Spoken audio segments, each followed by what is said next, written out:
Hey folks, welcome back. We're going to be talking about the of Plymouth Plantation Book One and the Puritans a little bit here. Um, and believe it or not, they are probably not the stodgy old boring folks that you think. These folks were rebels. They were reformers. They were wild. Uh, and we'll see why. You know, we all have this kind of common image of the Puritans that looks probably something like this. Yeah, those stodgy old guys who dressed all in black and white and were serious all the time. But when you think about it, these guys were reformers. They were people who said no to the Catholic Church, and nobody said no to the Catholic Church. Okay, these guys said, you know what?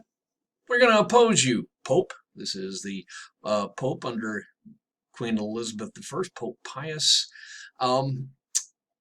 And they followed the doctrines, the Puritans that is, followed the doctrines of a guy named John Calvin. He was the guy who nailed the 40 Theses to the church door. They were rebels. They got kicked out of England. They got kicked out of various other countries. They stayed for a while in the Netherlands, but things got kind of rough there. So they said, you know what, we're going to set off. We're going to set off to the New World. We're going to set up a colony there, and we're going to farm the land. We're going to turn out profit. We're going to return our goods and services from there to our supporters in England. We're going to live the way that we want to live, practice our religion the way we want to practice. Right? These are the original rebels. They were radicals, as it were. Now, again, I said they followed the teachings of John Calvin.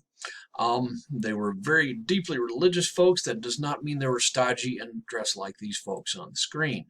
What they believed in was a doctrine called the tulip, and that stands for total depravity, unconditional election, limited atonement, irresistible grace, and the perseverance of the saints. That is, we are born into this world completely in sin. There is nothing you can do about it. Only the people that God elects to save, that is the ones that he has chosen, will be saved. You can get a little bit of forgiveness for your sins. That's fine. And God's grace is irresistible. He's going to save you whether you like it or not. There's nothing you can do about it. And the perseverance of the saints, of course, we will persevere. We will continue. Now, let me get something straight. The Puritans were not 1st or 16th century Goths. In fact, they were party animals.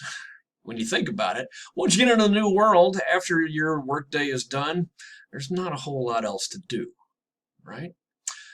They enjoyed their relations. They enjoyed beer. They like to party. They like to drink, but not too much, right? This is a depiction of William Hoag's Gin Lane, where you see everyone is snockered and to the point where they're losing control and paying attention to nothing but, well, nothing. Now, the thing about the Puritans, they could wear bright clothing if they wanted to, if they could afford it. They liked to drink, but not too much. And they were, did I mention that they liked sex? They liked it a lot, a lot. In fact, there was a high instance of illegitimate birth rates. During the Puritan times, you could actually be taken to court for not performing your marital duties, shall we say? Yeah. They were kind of serious folks, non-emotional in regard to religion. They wouldn't have liked this guy very much. They feared ignorance most of all. And so they were the first people who put together public schools for their children.